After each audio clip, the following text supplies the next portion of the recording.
नमस्कार, आपके साथ मैं हूं प्रीति श्रीवास्तव। स्वागत है आपका इंडिया वॉइस में। रुक करेंगे खबरों की ओर।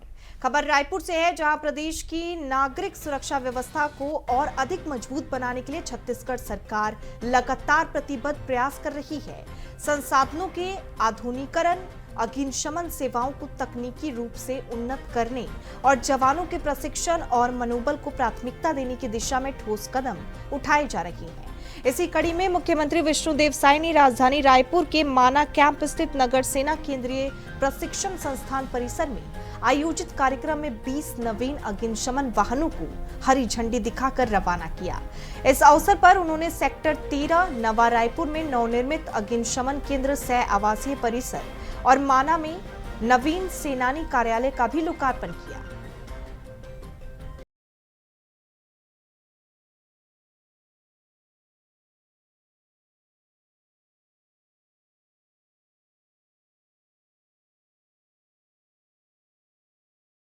खबर रायपुर से है, जहां नवा रायपुर मंत्रालय के महानदी भवन में मुख्यमंत्री विष्णुदेव साय की अध्यक्षता में कैबिनेट की बैठक संपन्न हुई। साय कैबिनेट की बैठक में महत्वपूर्ण फैसले लिए गए। बैठक के बाद आपको बता दें, फैसलों की जानकारी प्रदेश के डिप्टी सीएम अरुण साव ने प्रेस वार्ता कर जानकारी दी। डिप्टी सीएम ने बताया कि छोटे व्यापारियों का 10 साल से अधिक पुरानी लंबित मामलों में 25,000 तक की वैट देनदारियों को माफ किया जाएगा। इससे 40,000 से अधिक व्यापारियों को लाभ होगा और 62,000 से अधिक मुकदमेबाजी के मामलों में कमी आएगी। सहकारी शक्कर कारखाने से अप्रैल 2025 से मार्च 2026 तक आवश्यक शक्कर खरीदी करने का निर्णय लिया गया है। साय कैबिनेट की बैठक में महत्वपूर्ण फैसले जो हैं वो लिए गए।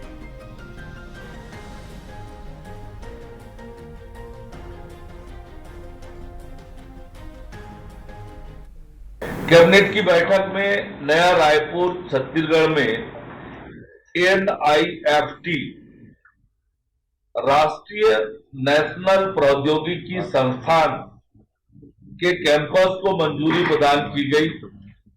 इसके माध्यम से कपड़ा मंत्रालय भारत सरकार के अनुसार इस परियोजना की कुल संभावित लागत 271.18 करोड़ रुपया होगी।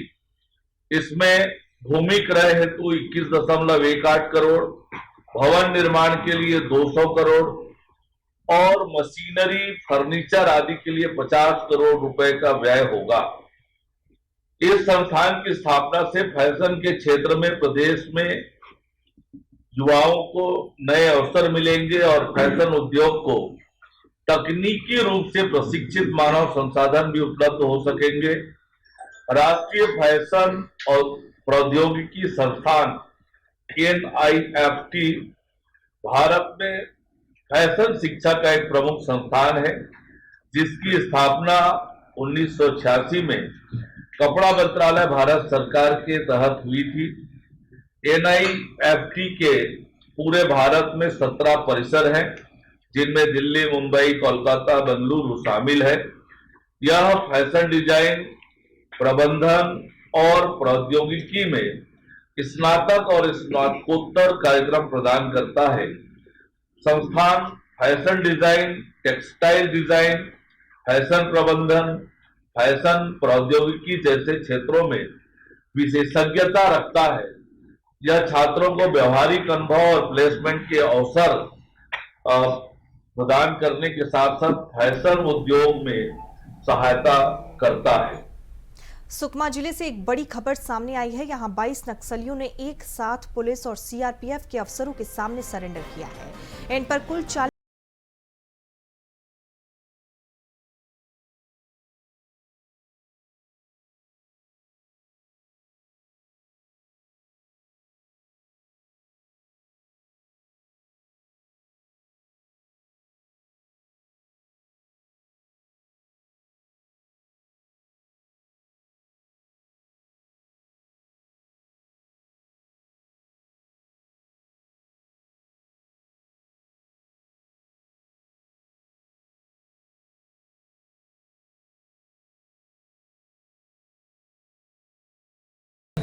22 नक्सलियों ने आज आत्मसमर्पण किया है। जो आत्मसमर्पित नक्सली है उसमें मार डिवीजन, नुआपड़ा डिवीजन, उसके अलावा बटालियन और सुकमा जिले में जो विविध आरपीसी जनता सरकार के संगठन हैं उसके अध्यक्ष व सदस्य द्वारा आत्मसमर्पण किया गया है। नक्सलियों द्वारा जो उनकी विचारधारा है नक्सलियों की, वो जो खोखली विचारधारा से तंग होकर आज आत्मसमर्पण किया है। इसके बाद नक्सलियों को कौशल्य विकास और अन्य जो शासन की योजना है और आत्मसमर्पण नीति के लाभ है उसके तहत उनको लाभ दिया जाएगा। इसके अलावा नक्सल ग्राम पंचायत मुक्त सदस्य नाम की भी योजना अब नई आत्मसमर्पण पॉलिसी में आई है, उसके अंतर्गत भी इसमें सरेंडर किया जा रहा है। ये अलग अलग रैंक के हैं। नक्सलियों पे लगभग 40 लाख का इनाम है और कुछ नक्सलियों पे 8 लाख का इनाम है, 5 लाख का इनाम है। रैंक इसमें डीवी से लेके सीएम से लेके जो मिलिशिया कमांडर है यहाँ तक रैंक इसमें नक्सली सम्मिलित। आपको बता दें, सुकमा में एक साथ 22 नक्सलियों ने सरेंडर किया है। आपको बता दें, पुलिस और सीआरपीएफ के अफसरों के सामने सरेंडर किया है। इन पर कुल 40 लाख रुपए का इनाम घोषित है। ये सभी नक्सली माड़ डिवीजन और नुआपाड़ा डिवीजन में सक्रिय हैं। प्रदेश में नक्सलियों के खिलाफ हो रही कार्रवाई के बीच नक्सल संगठन घबराया हुआ है। इस बीच सरकार की पुनर्वास नीति भी नक्सलियों को काफी प्रभावित कर रही है। इस बीच सुकमा में एक साथ 22 नक्सलियों ने हिंसा का साथ छोड़ दिया और सरेंडर कर दिया। इसमें एक दंपति भी शामिल है। इन पर 8-8 लाख रुपए का इनाम घोषित है। इनके सरेंडर को पुलिस की बड़ी सफलता माना जा रहा है। सुकमा से बड़ी खबर आपको बता रहे हैं, जहां 22 नक्सलियों ने एक साथ पुलिस और सीआरपीएफ के सामने सरेंडर किया है। इन पर कुल 40 लाख रुपए का इनाम घोषित है। ये सभी नक्सली माड़ डिवीजन और नुआपाड़ा डिवीजन में सक्रिय रहे हैं। प्रदेश में नक्सलियों के खिलाफ हो रही कार्रवाई के बीच नक्सल संगठन घबराया हुआ है। आपको बता दें, इस बीच सरकार की पुनर्वास नीति भी नक्सलियों को काफी प्रभावित कर रही है। इस बीच सुकमा में एक साथ 22 नक्सलियों ने हिंसा का साथ छोड़कर सरेंडर कर दिया है। इसमें एक दंपति भी शामिल है। इस खबर पर ज्यादा जानकारी के साथ हमारे सहयोगी मनोज शुक्ला जुड़ चुके हैं। मनोज, क्या कुछ तमाम जानकारी है? सुकमा में एक साथ 12 नक्सलियों ने सरेंडर किया है।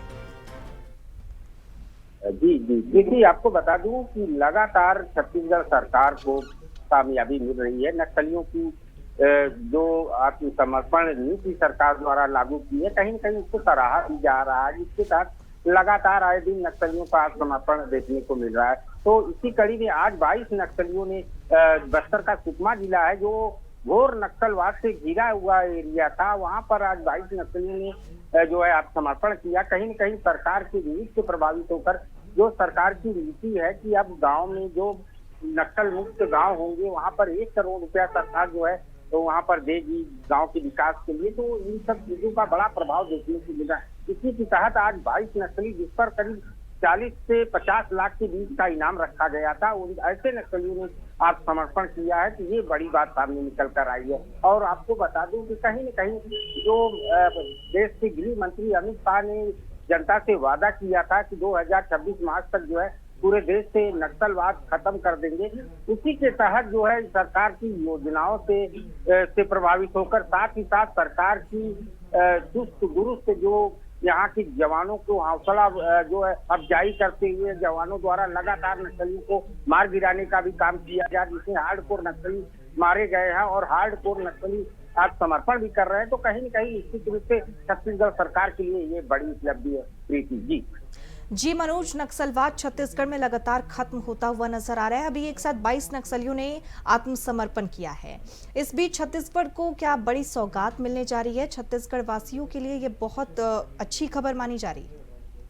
जी बिल्कुल प्रीति, जिस हिसाब से आपको बता दूं कि पहले लोग छत्तीसगढ़ को नक्सलवाद से जानते थे, आज छत्तीसगढ़ में नक्सलवाद की कमर टूटती हुई देखी जा सकती है। जब से विष्णुदेव साय की सरकार बनी है तब से लगातार नक्सलियों को मार गिराने का काम जो है लगातार जारी है। और आपको एक महत्वपूर्ण बात बता दें कि लगातार जो है बड़े शीर्ष नेताओं, सरकार के गृह मंत्री विजय शर्मा हो, चाहे जो है प्रदेश के मुखिया हो, मुख्यमंत्री विष्णुदेव साय लगातार बस्तर दौरे पर रहते हैं, वहाँ के लोगों से मिलते हैं, नक्सल से घिरे लोगों से पूरी जानकारी इकट्ठा। इसको कहा जा सकता है कि एक जमीनी हकीकत जानने का प्रयास जो है सरकार द्वारा किया जाता है। लगातार दौरों का जो बड़े नेता हैं, जो मंत्रिमंडल में शामिल लोग हैं, प्रदेश के मुखिया खुद विष्णु देव साय लगातार बस्तर दौरे पर रहते हैं और वहां पे जो आत्मसमर्पित नक्सली हैं उनसे वार्ता करते हैं। साथ ही साथ अभी गृह मंत्री जी के दौरा लगा था, 2 दिवसीय दौरे पर सीएम साय भी थे उनके साथ में। तो इस तरह इन सब बातों को देखते हुए कहीं न कहीं और नक्सलवाद की वजह से कहीं न कहीं बस्तर का विकास रुका हुआ था, जो अब विकास जो है बस्तर में देखने को मिल रहा है। बस्तर के लोग कभी बहुत सी ऐसी चीजें थी जिनकी जानकारी बस्तर के लोगों को नहीं हो पा रही थी, लेकिन जब से छत्तीसगढ़ में बीजेपी की सरकार बनी है, लगातार विकास की एक योजना के तहत जो है बस्तर में एक बहार सी आ गई है, जिस हिसाब से छत्तीसगढ़ सरकार। जी मनोज, नक्सलियों ने सरेंडर किया है, इसे पुलिस की बड़ी सफलता मानी जा रही है, पर नक्सली आत्मसमर्पण कर रहे हैं, इसे किसकी सफलता मानी जाए? जी जी जी जी बिल्कुल प्रीति, देखिए ये कहीं न कहीं छत्तीसगढ़ सरकार की सफलता मानी जाएगी, छत्तीसगढ़ सरकार की नीतियों की सफलता मानी जाएगी। जिस हिसाब से नक्सलवाद का कमर टूटता हुआ देखने को मिल रहा है, तो कहीं न कहीं ये निश्चित रूप से छत्तीसगढ़ सरकार की के लिए बड़ी सफलता मानी जा रही। साथ साथ ही जवानों के भी जो मुस्तैदी से जवानों की सर्चिंग ऑपरेशन चल रहे हैं, जवानों द्वारा भी 2 दिन पहले जवानों द्वारा जो है करीब 22 नक्सलियों को जो है गिरफ्तार किया गया। तो कहीं कहीं छत्तीसगढ़ सरकार के साथ साथ जो है जवानों के लिए भी ये बड़ी उपलब्धि मानी जा सकती है। जी मनोज, छत्तीसगढ़ में नक्सलवाद का खात्मा होता हुआ नजर आ रहा है और इसी के साथ 22 नक्सलियों ने एक साथ सरेंडर किया। ये पुलिस को बहुत बड़ी कामयाबी मिली है। तमाम जानकारी के लिए धन्यवाद।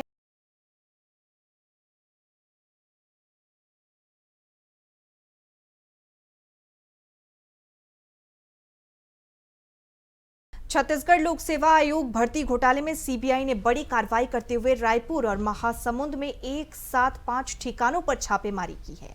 सीबीआई टीम ने रायपुर के फूल चौक स्थित निजी होटल, सिविल लाइन के एक कोचिंग सेंटर और महासमुंद में एक सरकारी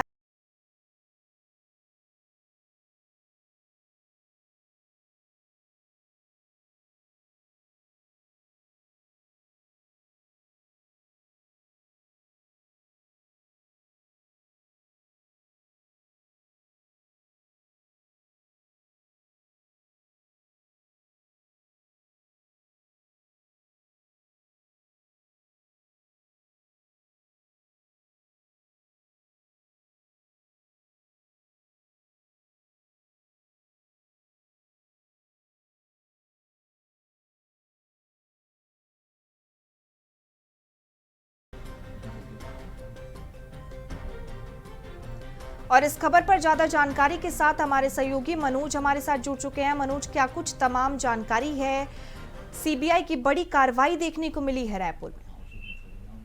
जी जी प्रीति, आपको बता दूं, ये जो पीएससी घोटाले का मामला, ये पूर्ववर्ती कांग्रेस की सरकार के समय का, ये 2020 से 22 के बीच का मामला था, जिसमें जो है ये आरोप लगा था जो है पीएससी के पूर्व चेयरमैन थे सोमन सिंह सामवानी के ऊपर कि इनके द्वारा जो नियुक्तियां की गई थी, जो भर्तियां की गई थी, वो कहीं न कहीं इनके रिश्तेदारों की नियुक्तियां हुई थी उसमें, और कुछ विदेश के बड़े लोगों के जो है नाम इसमें शामिल थे, तो उनके जो है नात रिश्तेदारों को जो है इसमें जगह दिया गया था। साथ ही साथ जो बड़े नेता थे उनके बच्चों को जो है इसमें जो है दाखिला दिया गया था, उनको जो है उनकी भर्ती दी गई थी। तो इनकी सब कुछ नाते जो है चावल सिंह सोनवानी को जो है ईओडब्ल्यू द्वारा जो है इस पर केस दर्ज किया गया था और पुलिस की भी संलिप्तता इसमें ईओडब्ल्यू के साथ साथ थी। तो ये लोग इसमें काफी बड़ा मामला ये सामने निकल कर आया था, जिसमें काफी लोगों को जो है इसमें भर्ती किया गया था जो इसके पात्र भी नहीं थे, इनकी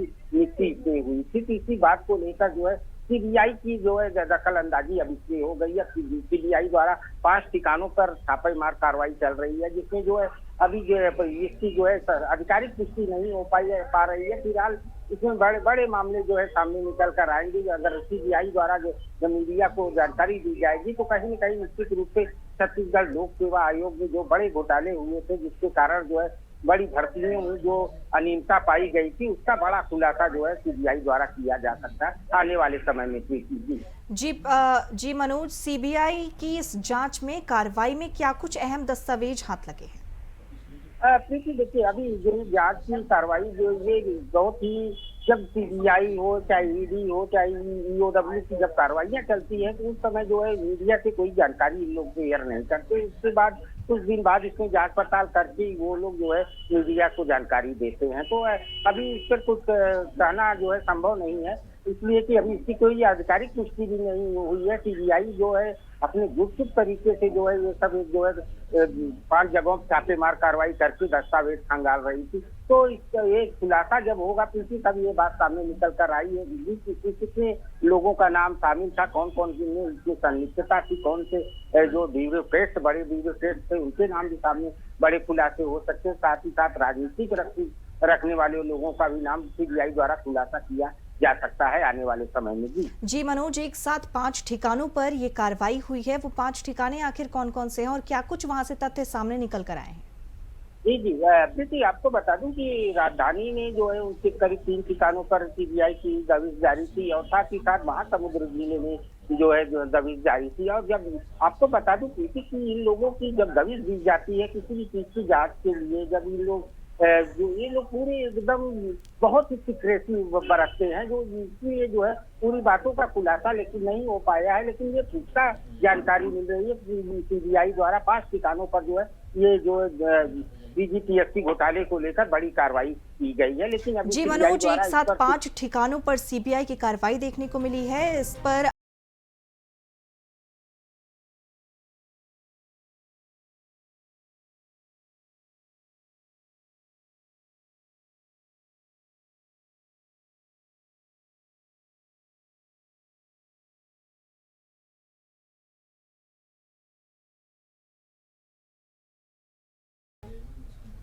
कांग्रेस ने बागी को रायपुर नगर निगम में नेता प्रतिपक्ष बनाया, इससे सियासी घमासान मच गया।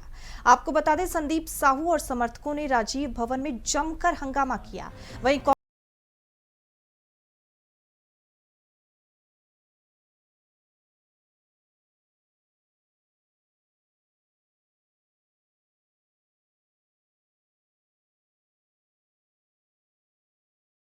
ये अंदरूनी मामला है, पर जैसे मैं बार बार कहता हूं कि कांग्रेस में तो उखाड़ पछाड़ का खेल चल रहा है और आपस में जिस प्रकार से झगड़े हैं कांग्रेस के, वह भी इस समय उजागर हुआ है कि जिला कांग्रेस कमेटी किसी को बनाती है, प्रदेश कांग्रेस कमेटी किसी को बनाती है। तो कितना समन्वय और तालमेल कांग्रेस में है, कैसे एकजुट कांग्रेस है, ये पता चलता है। ये तो कांग्रेस के अंदरूनी झगड़े का ये परिणाम है और जिस प्रकार से झगड़े बार बार उजागर होते हैं, एक बार फिर से उनके आपस के झगड़े उजागर हुए हैं। बस्तर जिले तेंदुपत्ता बोनस घोटाला मामले में आर्थिक अपराध शाख और भ्रष्टाचार निरोधक ब्यूरो की टीम ने बड़ी कार्रवाई करते हुए भारतीय वन सेवा के एक अधिकारी को गिरफ्तार किया। आपको बता दें, ईओडब्ल्यू और एसीबी ने आईएफएस अधिकारी अशोक पटेल को गिरफ्तार कर विशेष कोर्ट में पेश किया, जहां कोर्ट ने अशोक पटेल को 23 अप्रैल तक पुलिस रिमांड में भेज दिया है। सीबी के उप संचालक मिथिलेश वर्मा ने गिरफ्तारी की पुष्टि की और जानकारी देते हुए बताया कि अशोक कुमार पटेल सुकमा में वन मंडल अधिकारी थे। अशोक पटेल पर आरोप है कि तेंदुपत्ता संग्राहकों को जो बोनस दिया जाना था, इन्होंने कई लोगों को बोनस नहीं दिया, साथ ही करीब 7 करोड़ रुपए का गबन किया। उन्होंने कहा कि अशोक पटेल को गिरफ्तार करने के बाद पुलिस रिमांड के लिए आवेदन लगाया।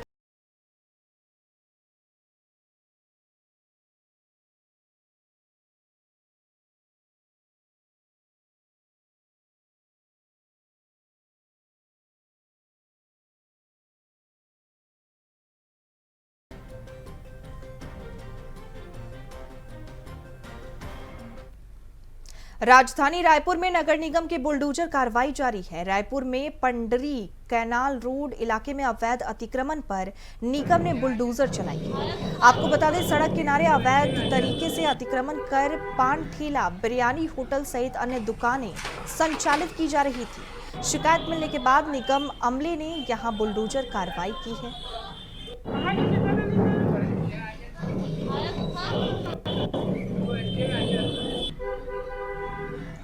आप अपनी टीवी स्क्रीन पर देख सकते हैं बुलडोजर कार्रवाई वहां पर की गई है। तमाम दुकानों को गिराया जा रहा है। आपको बता दें अवैध तरीके से यहां पे दुकानों का संचालन जो है वो किया जा रहा था। कहीं पे बिरयानी स्टॉल लगी हुई थी तो कहीं पे तमाम दुकानें खोली गई थी, जिससे आने जाने में लोगों को तकलीफ हो रही थी। रोड पर जो है कब्जा किया गया था। नगर निगम की बुलडोजर कार्रवाई लगातार वहां पे आपको बता दें जारी है। रायपुर के पंडरी कैनाल रोड इलाके में अवैध अतिक्रमण पर निगम ने बुलडोजर चलाई है। सड़क किनारे अवैध तरीके से अतिक्रमण कर पान ठेला, बिरयानी होटल सहित अन्य दुकानें संचालित की जा रही थी। शिकायत मिलने के बाद निगम अमले ने यहां बुलडोजर कार्रवाई की। पंडरी इलाके में अवैध अतिक्रमण पर कार्रवाई। अवैध अतिक्रमण पर निगम का बुलडोजर जो है लगातार चल रहा है। आप अपनी टीवी स्क्रीन पर देख सकते हैं कि दुकानों को किस तरीके से वहां से हटाया जा रहा है। भीड़ भी आप अपनी टीवी स्क्रीन पर देख सकते हैं।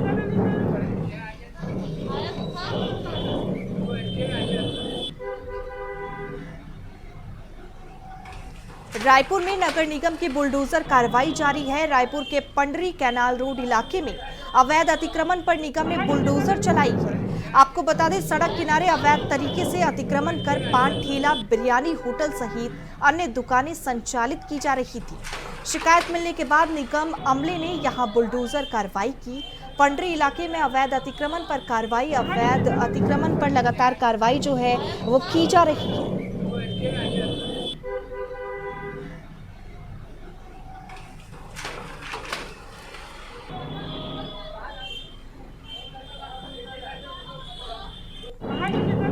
पंडारी इलाके में आपको बता दें अवैध दुकानों पर कार्रवाई की जा रही है।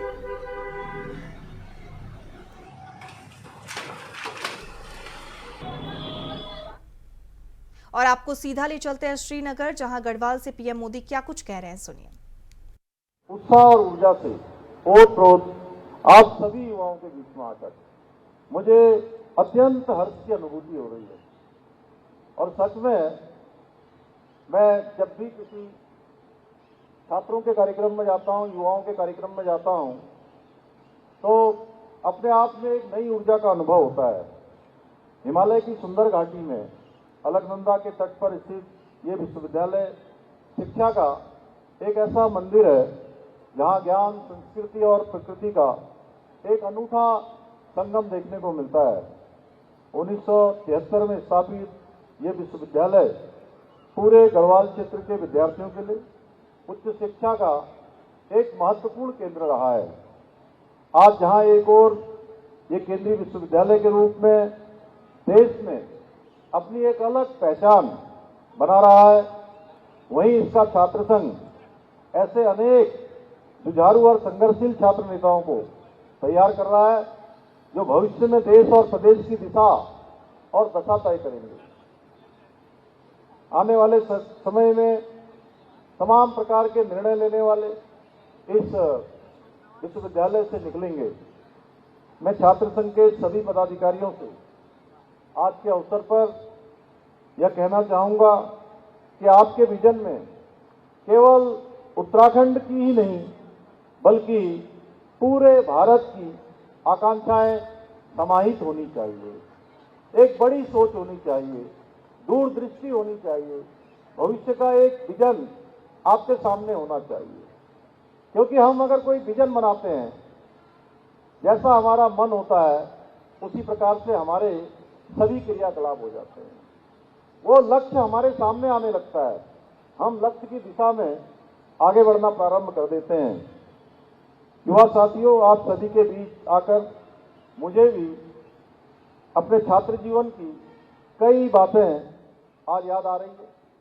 बहुत सारा स्मरण हो रहा है जब हम सब भी विद्यार्थी परिषद के कार्यकर्ता के नाते, मैं और डॉक्टर धन सिंह जी, बल्कि कल में हम उच्च शिक्षा की बैठक कर रहे थे, तो उस समय की भी मैं आज से करीब 25-30 साल पुरानी बातें याद कर रहा था कि समय कितनी तेजी से बदल जाता है।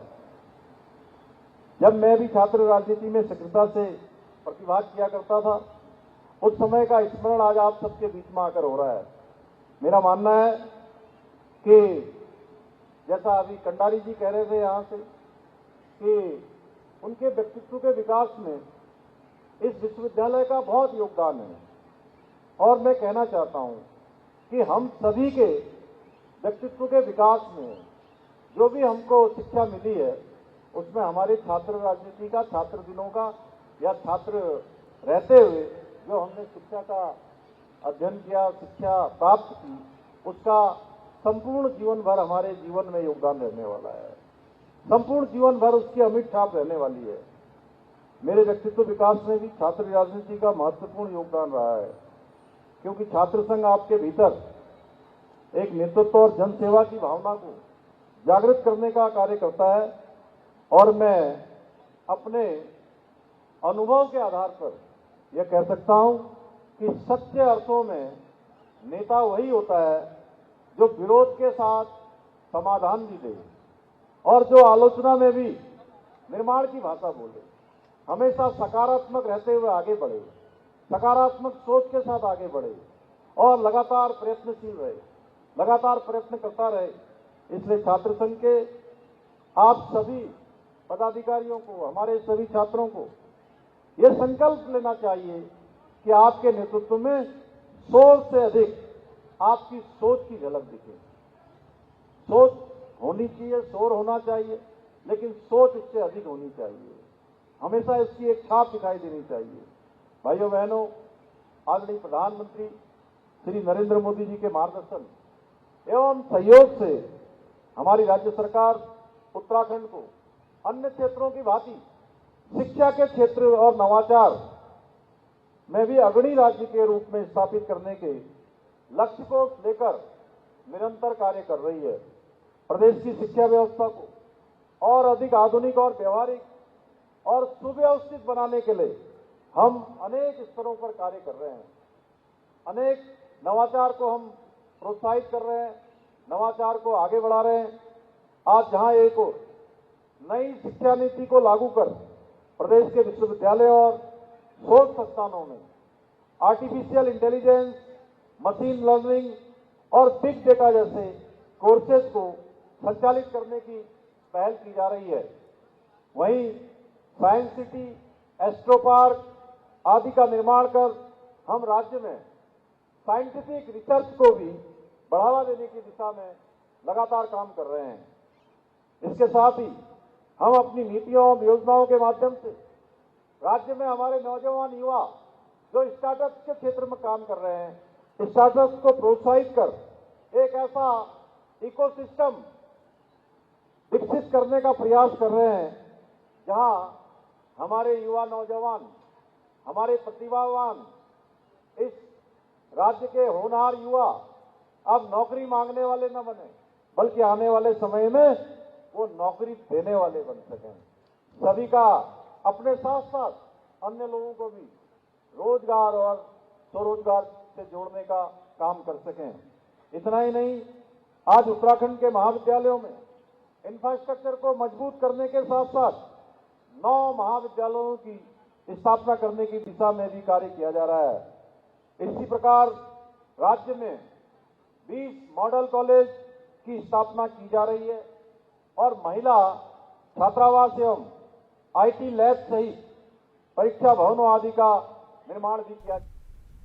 तो श्रीनगर से सीएम धामी को सुन रहे थे आप। इसी के साथ इस बुलेटिन में फिलहाल इतना ही। देखते रहिए इंडिया वॉइस। नमस्कार।